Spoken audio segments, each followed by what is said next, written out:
TNF blocker as of today is a $25 billion a year market, and I do not know of any drug that has a bigger market. And most of them are antibodies and soluble receptors, which means they have to be injected. They are not orally bioavailable. So today I'm going to share with you some of the TNF blockers that are anti-inflammatory and they are orally bioavailable.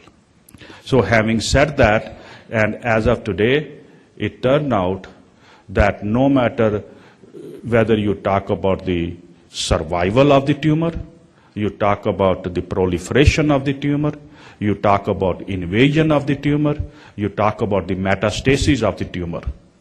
All the different stages of the tumor, it turned out, is regulated by inflammation. So I hope to show you that what are the various genes or gene products that control various stages of cancer and how they are regulated by inflammation, and then how to go about controlling inflammation. Another message that I want to communicate with you, that whether you talk about prevention or you talk about treatments, the targets are the same. There is absolutely no difference in the targets whatsoever. These are the same regular targets that each one of us have in our body. They have a normal function. When they become dysregulated, that they cause all the havoc. So you are going to see that all the genes that I'm going to talk about is a normal part of life. So here, just to indicate that I have no financial disclosure. Here just, I think that it's very important to realize that if we look at the cancer and global cancer incidence, what you will find, there is no country that has more cancer than America. It is paradoxical. If we know everything what cancer is all about, why America has the highest amount of cancer than anywhere else in the world? And same thing, by the way, goes for obesity, same thing goes for Parkinson, same thing goes for Alzheimer. And what I'm going to tell you, that the kind of lifestyle that we are leading is a very pro-inflammatory lifestyle. And that is part of the reason. And then, if you here, for example, if you look at prostate cancer, and you see US is 124 per 100,000, and you see China, you see India, you see Bangladesh. The numbers are as clear-cut. Okay? And then, what is amazing, that as I have moved from, originally from India to United States, and some of you may have migrated to, here is a study that has been done with the women from Japan.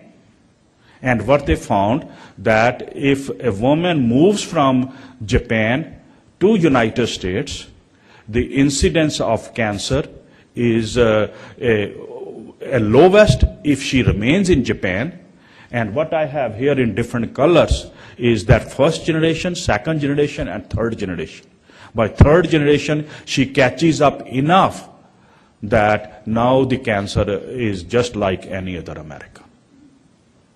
Indicating that it is not about the genes, it is about the lifestyle. And to make things worse, that cancer, it is anticipated, is going to double within the next 20 years. So you can see that new cases of cancer, 10 million new cases and 7 million deaths in 2002. And 2030, that 20 million new cases and 14 million deaths. It's going to double. And fortunately, that doubling is not going to come from United States. It is going to primarily come from countries like India and China, where there are 2.5 billion people.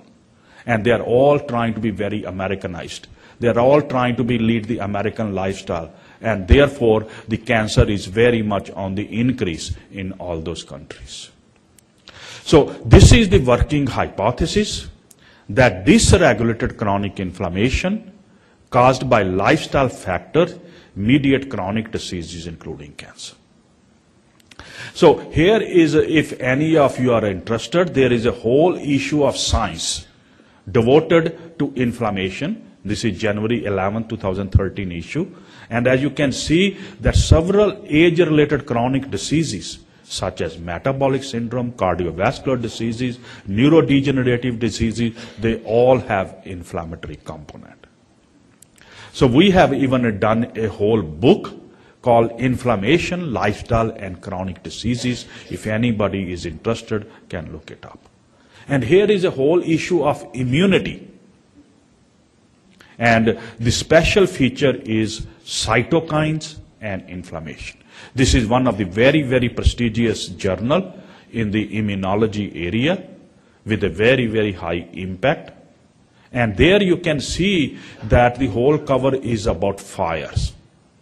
The word inflammation is in flame, and that's what you see here on the cover.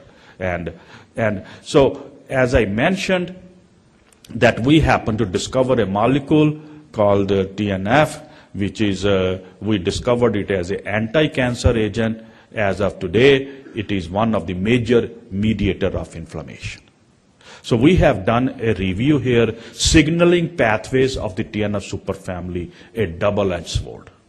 A double-edged sword, what I mean, that one half of the activities that TNF exhibits, that's good for you. The other half of the activities that TNF exhibits, that's bad for you. So life in itself is a double-edged sword. Depending upon how you use it and in what context you use it, you can do a good to somebody, you can do bad to somebody. And TNF is no different.